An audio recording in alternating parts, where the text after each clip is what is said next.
Now that our not-so-retired thief has proven himself over the gods of this world, it's time things get a little bit extraterrestrial. In order to finally get home to our family, we'll need to resist the corrupt upper class, dismantle the police force that supports them, and of course bump into old contacts from our past life while trying desperately to not slip into old habits. Can we save every kid along the way, and will rob banks finally rob banks? Well, we got one way to find out. On to the video. Our hero finds himself on the outskirts of the city of Baldur's Gate, taking a much-needed break after the events of the last act. But as sure as the sun rises, whenever Bobby Banks lies down, some whippersnappers show up to ruin his rest, this time out of a portal to the astral plane. As we get out of bed with seasoned reflexes, we jump and dash our way all the way to the portal, all while our dream visitor calls for aid. When we get to the other side, we see why. A whole host of gangly Githyanki are bashing their way through our visitor's defenses. Naturally, we down a strength elixir and try to intervene in their fight against some friendly intellect devourers, only for combat to just not be turn-based, as every enemy and myself is capable of taking actions at the same time, but the enemies caught on much quicker than I did. Let's try that one again. This time combat kicks in properly, though it does still skip our first turn, and there's not much we can do but watch as they slaughter all of the brain puppies. Thankfully, before they get to us, we get shooting. Their deflect missiles does drastically reduce the damage, but we're in no rush since we can just disengage and hide using the Cloak of Cunning broom trick to skip their turns. From here, it's relatively simple to take our time to pepper them down at our own pace. Fingers crossed our dream visitor doesn't mind the wait. Further in, we find the Gith fighting around one of their imprisoned kin, specifically fighting a mind flayer that we instantly recognize as the voice in our head. It seems this so-called emperor has been using his prisoner to protect us, and if we want to make it home alive, we've got to fight on his side. And so, our first big fight of the act kicks off. Bobby starts us off with a mean crit on a mean Gith, then goes immortal to end our turn, leaving our foes to slaughter all of the cannon fodder laying about in just a single round. Meanwhile, our newly unmasked pal stuns one of them with a mind blast. Our next turn, likewise, is just a bit more damage with an arrow of many targets, followed by our usual trick. Only problem is, if the Emperor dies here, so do we, which means we can't leave him to take too many more beatings. At the very least, he does heal himself up a little bit. Either way, we gotta act fast, so in the name of speed, we throw a speed potion at our pal and accidentally sneak attack him with it. I'm sure that'll be fine, probably. See, he's hit one of them, and also managed to heal up, and also managed to completely ruin a productive turn with attacks of opportunity. Yet he also managed to line them up perfectly for the thunder arrow of a lifetime. We're still worried about getting got by them, so we hide and pray the MP can survive one more round without us. It gets a little touch and go for a moment, especially once he decides to ram his face against their fist during his retreat, but he survives. On our turn, with our first bonus action, we managed to shove a third foe into the void, failed to get the last with our second bonus action, but managed with a good old-fashioned throw, all thanks to our strength elixir. This tentacled turkey starts blabbering about how righteous he is, but we've already made up our mind. First chance we get, we're freeing poor old Orpheus here and reuniting him with his family. For now, at least, we just call it a night and get ready for entering the city tomorrow. The next morning, we're approached by Yenna, who senses our paternal nature and asks for help finding her mom. We tell her we'll keep her eyes peeled and give her some food before she goes back on her merry way. Then, we swing by the local circus in search of possible gifts for our family, winding up talking to Boney of Stony and Boney's creations. With all the loot we've acquired, we have enough to purchase a beautiful nude, life-size statue of ourselves that Mrs. Banks will absolutely love. Unfortunately, we've gotta wait till evening for it to arrive, and at the same time, another guest in the form of Yenna shows up at camp. When she asks to stay with us, we just can't refuse. Hopefully, the wifey will enjoy the statue to the point that she won't mind us coming home with a seventh kid. To be fair, it is a really nice statue, and one that gives us sweet stone features, which is essentially a permanent bless, meaning we get an extra 1d4 bonus to both our saving throws as well as all of our attack rolls. The next day, we stumble across a cop failing to do her job and falsely accusing an innocent person of murder. Surprise, surprise. We We've seen too many people become genuine criminals from false accusations, so we decide to get to the bottom of it. Asking the murder victim themselves what happened, it turns out a dwarf in red is responsible. As we're searching for evidence to prove the accused innocence, we stumble across some shapeshifters who are very quickly massacred, earning us enough experience for level 9, increasing our sneak attack damage by a d6, our proficiency bonus by 1, and giving us supreme sneak. I'm not gonna lie, this is not a particularly notable ability. It's just an invis potion that uses an action instead of a bonus action, but hey, it's handy to have, I suppose. The doppelgangers also had a rather distinct key on them, leading us to our next destination, Frago's Flophouse, wherein we find a Bhaalist cultist murder list, which is more than enough to convince this cowardly cop that something is afoot. All they do about it though is give us a pass to the lower city and tell us to solve the problem ourselves, so off we go. Yet as we're leaving the premises, we feel a sort of psychic wave and find a couple of young ladies doing, well, something that probably should involve less tentacles, and definitely should involve not a single mind flayer. In return for saving her life, this lovely young lady gives us Rapture, an until long rest buff that grants an extra 1d6 bonus to all of our rolls, making us much better at everything. Continuing on, our city pass grants us access to Worm's Rock, which was closed off for the day since old Gordy is in the process of getting coronated. Regardless, he takes the time to propose a truce. We rule the world together after Mr. Banks takes out Orin. Since we're already on her trail, we decide to play along for now, but by golly is it hard to not shank this man with his back turned to us. The moment we actually get into the lower city, we swing by Fitz the Firecracker and nab the dead shot right out of her pocket. We may not be proficient with this handy dandy longbow, but it does still lower our crit threshold even further. With a brand new weapon in hand, we get looking for a dwarf in red and find a prepared assassin fitting that description a moment later. So instead, we get the jump on him, only for his would-be victim to get all up in arms about it. With an arrow of arcane interference, we try and silence him, preventing any possible escape, to little avail as he just uses his magical boots to teleport away anyways, leaving us behind to clean up his doppelganger cronies, which a true rogue would never need. Following him to his next victim is easy enough though, thanks to the list we found, and another fight kicks off. This time there's an innocent in harm's way, so we try and focus him down as quick as we can, while also going immortal so that we don't get ourselves killed. Thankfully, him and his cronies spend their turns just killing a cop, so no harm done. And after said cop is out of the way, they have no real interest in murking anyone else so long as we stay in our cloud, meaning we get to take our time picking them all off one by one and showing them strength does not in fact come in numbers. Off our assassin's corpse, we find a note detailing where to go next, and telling us to bring some hands, which conveniently enough, there's a bunch in this,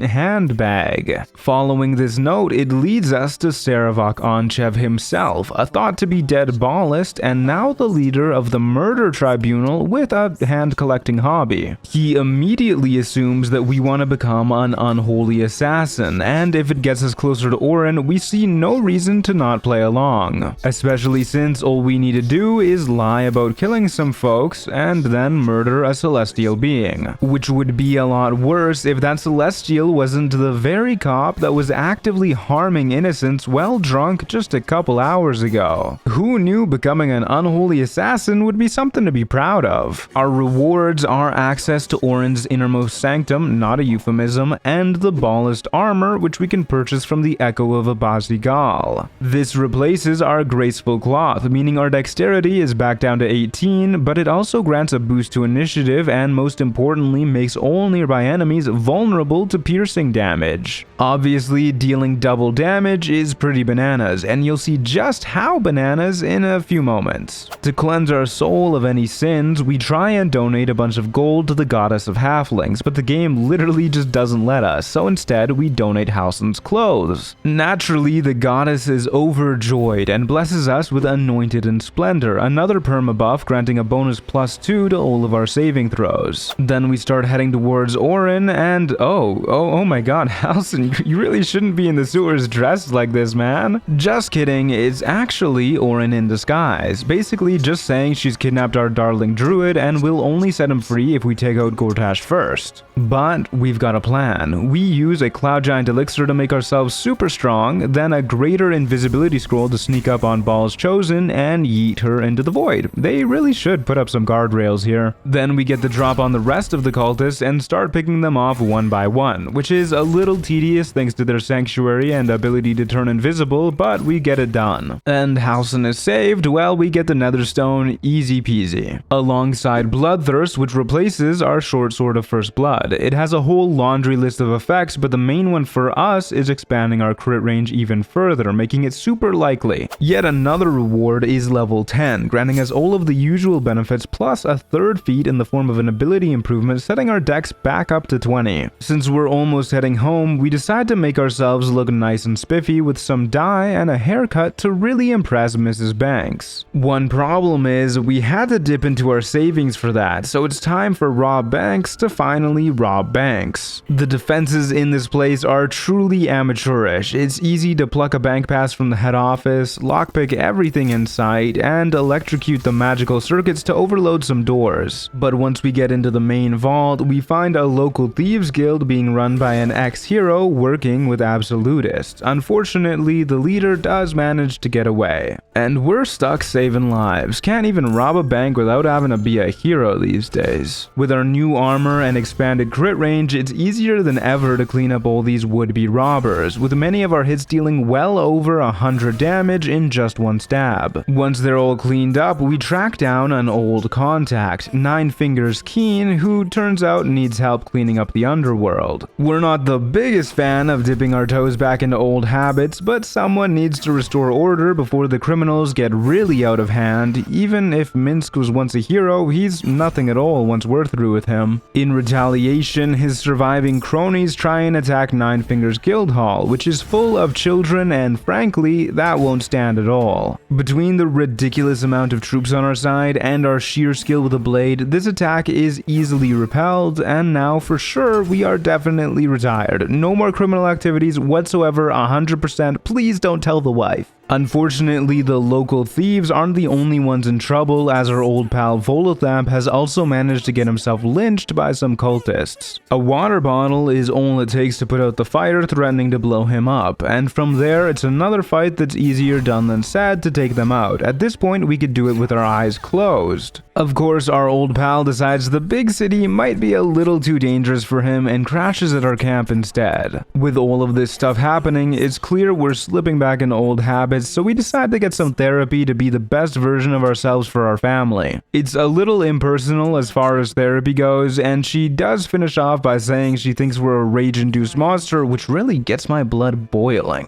But to make matters worse, she also reveals herself to be a Sharan cultist wanting to cut a deal with us in her basement. Before we meet her there, we do get level 11, granting us our final boost to our sneak attack damage, setting it to 66, and reliable talent. This neat little feature makes it so that when we make an ability check that we're proficient in, the lowest we can roll on any given die is 10, basically meaning our rolls are all but guaranteed to succeed. Once we're in the basement, she starts yapping about some girl named Shadowheart and gets real dang mad that she's not with us for some reason. Regardless, these Sharans go down with a good dagger to the throat, the same as anyone else. Only problem is they can see through our fog clouds, resetting combat every time we hide. So we start constantly getting surprise rounds on them, killing as many folks as we can before they get to act, and then letting them reset combat just to do it all over again. It's not very challenging to do so long as we stick to our routine properly, and with our damage output, we don't really have to worry about folks healing when combat breaks since we one-shot most of them. Viconia herself is a bit annoying though. Since she has Sanctuary, we need to let her make the first move on us, and even once it's gone, she knocks us prone when we try and stab her. But it's nothing that a second stab can't solve. She doesn't even realize that she dies. Once they're all out of the way, we get snooping around and find a note about a memory-stealing mirror. Sure enough, just in the other room, we find exactly that, and with a single check, we manage to control what it's capable of, granting us the memory memories of a world-class thief to bump our dexterity up to a whopping 22, putting us well above what most mortals are capable of. Mrs. Banks is gonna love this. At this point, I also learned that the Craterflesh Gloves from the Echo of Abazigal have a funny interaction where they trigger multiple times with a sneak attack. So naturally, these will be our brand new gloves going forward. And of course, we gotta test them on something, so we might as well put them to good use and rid the city of Sarevok-Anchev once and for all. As expected, we do phenomenal damage, but not quite phenomenal enough as one of his cronies casts Heal and Sanctuary on him, making sure that we can't kill him. All this really means is as the fight goes on, we take out these blood-soaked buffoons one by one, with each going down to just a single blow. Then all we do is stay immortal until Sarevok's Sanctuary runs out and we get him in a few quick shanks as well. So much for the Bhaalist Bane of Baldur's Gate. Elsewhere in the city, we find a poor lady whose child has gone missing. To no one's surprise, the cops she's begging for help are useless, so we decide to step in and help her ourselves. Our trail leads us to a group of folks hunting a hag, one of whom has been hexed. Upon breaking said hex, we realize Mayrina is the leader of this group, and one of her floundering followers is actually the hag's goon in disguise. Unfortunately for them, they had the bad luck to bump into Bobby Banks. And the merry crew here gives us a reward in the form of Hag's Bane and some books on how to deal with hags, which is especially useful since we bump into another familiar face from Act 1, Auntie Ethel, who as it turns out has eaten the young girl that we're looking for and has her sitting in her stomach still alive. Before we can do anything to her, she poofs away to her lair and leaves us to deal with yet more goons. However, we're well past worrying about something as measly as goons. Then we're off to her basement, chasing her down much the same way we did in Act 1. This time, however, we've gotta make sure the kid's safe, using the Hag's Bane we got earlier to make Ethel vomit out the kid fully intact. The other thing keeping her alive are these mushrooms, which fully heal both themselves and Ethel each round so long as they're alive. And since they're objects, they're completely immune to our sneak attacks. Luckily, we have plenty of Alchemist Fire, which stop their healing, and arrows to finish them off. In case you're wondering, we can one-shot Ethel, but if the mushrooms aren't dead, then she comes right back to life the very next turn. With a few more arrows of Ilmater and many rounds of being immortal, we manage to take out the remaining 2 mushrooms. Once they're finally gone, Ethel follows shortly afterwards, and just like that, yet another kid is saved. As wonderful as it is to do all of this little stuff, it's time to take out Gortash, starting by infiltrating his Steelwatch foundry. We chat with one of the enslaved workers here who tells us they can't revolt because their families are being held prisoner, so we agree to find and free them ASAP. Our searching leads us to this fellow who's in charge of the submarine that leads to the underwater prison that we're looking for. Naturally, we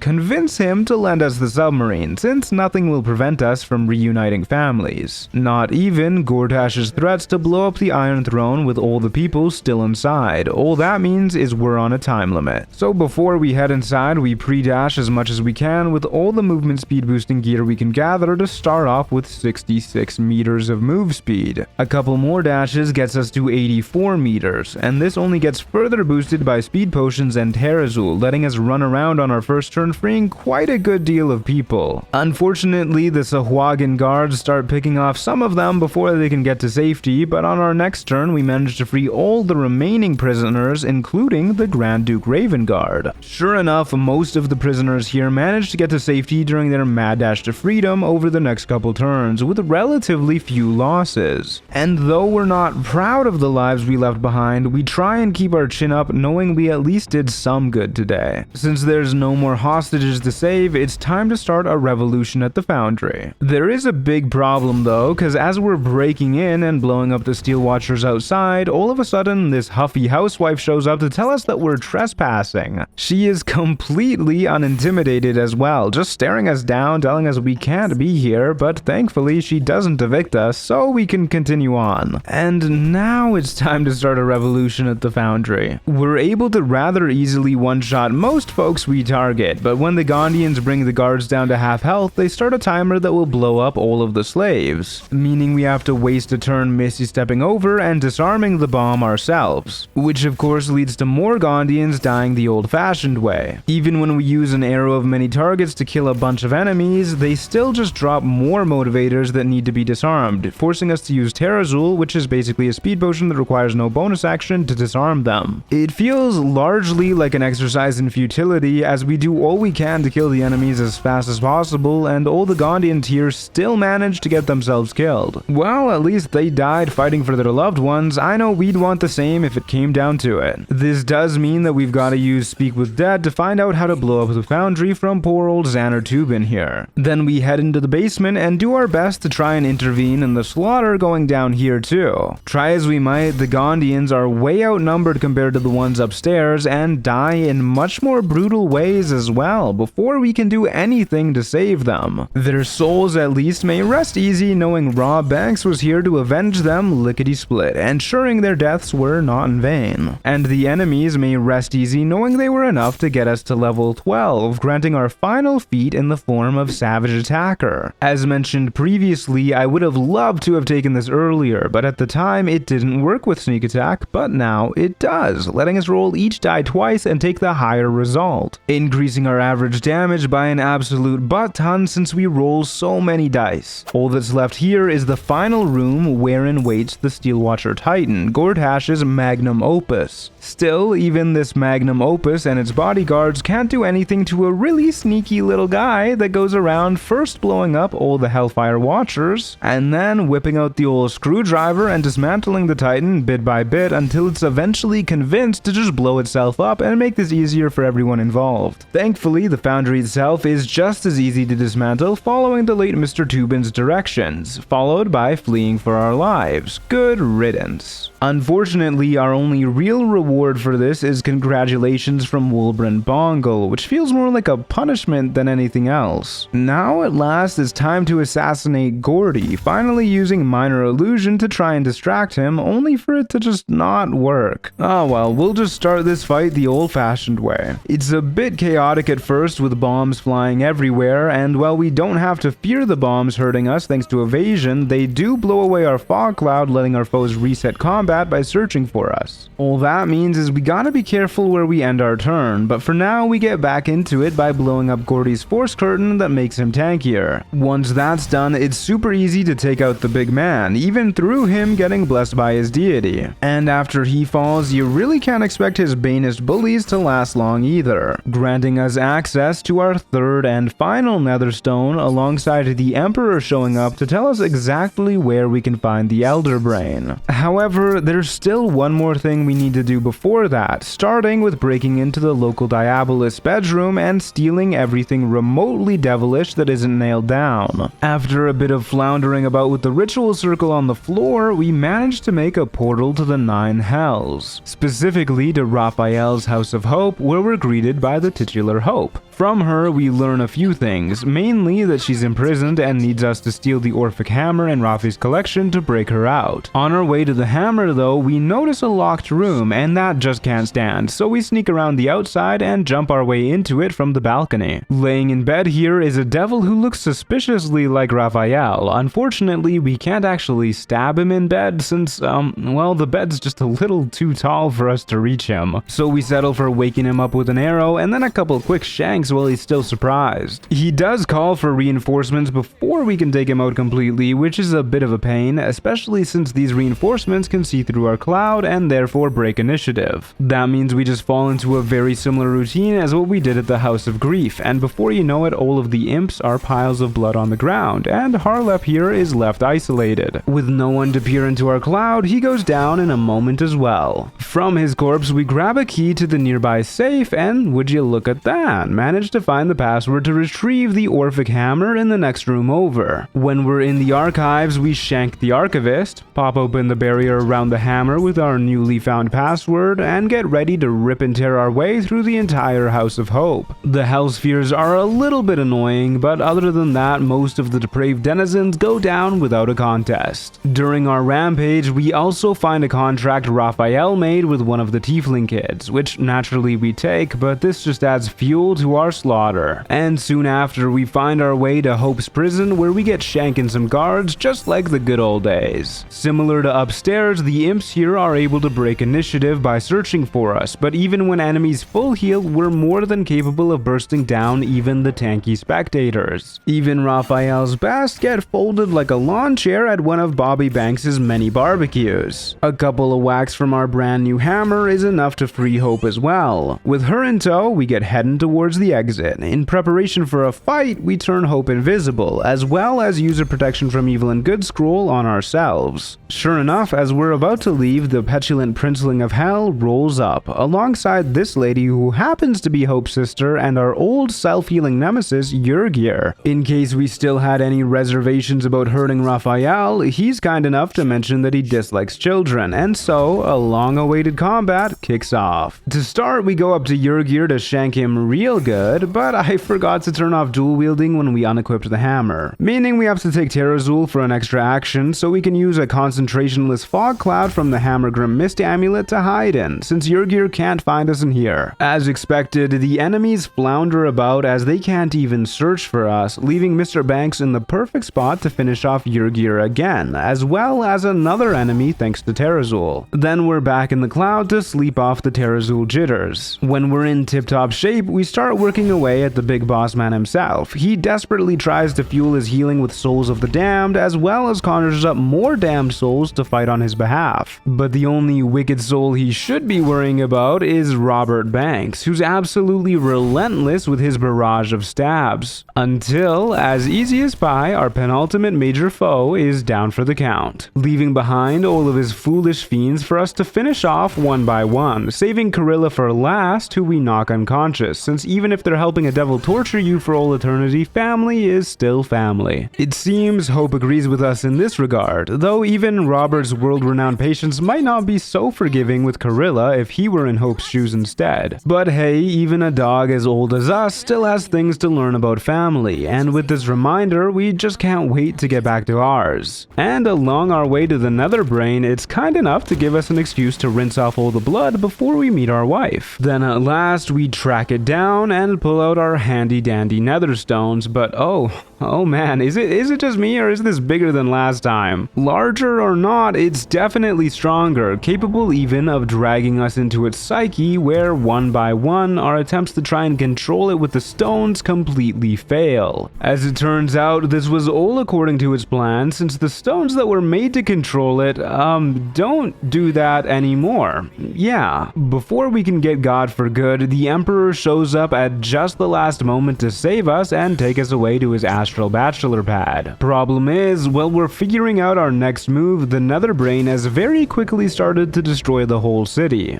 Back at home base, it turns out our issue was that we weren't capable of thinking the stones at the Nether Brain hard enough. If we wanted to do that, we'd need to be an illithid. Even with that known though, we tell him we're gonna free Orpheus now that we have the hammer, and he dips off to go join his mortal enemy rather than risk having a conversation with our dear Gith Prince. In fairness, once we do free him, he does immediately threaten to kill us, before shortly accepting the truth of the situation, that we must work together to defeat the brain. He even goes so far as to transform himself into an illithid to be able to wield the netherstones properly and get us home to our family largely unchanged, at least on the outside. So we step outside and get ready to make our final stand. First, we head to the nearby building and find Bjorn Wunterbrood giving a speech to a surprisingly full room of allies who have shown up in our time of need. We give the world's most incredible speech to boost morale, and the crowd really goes wild. I'd show it to you, but you really had to be there.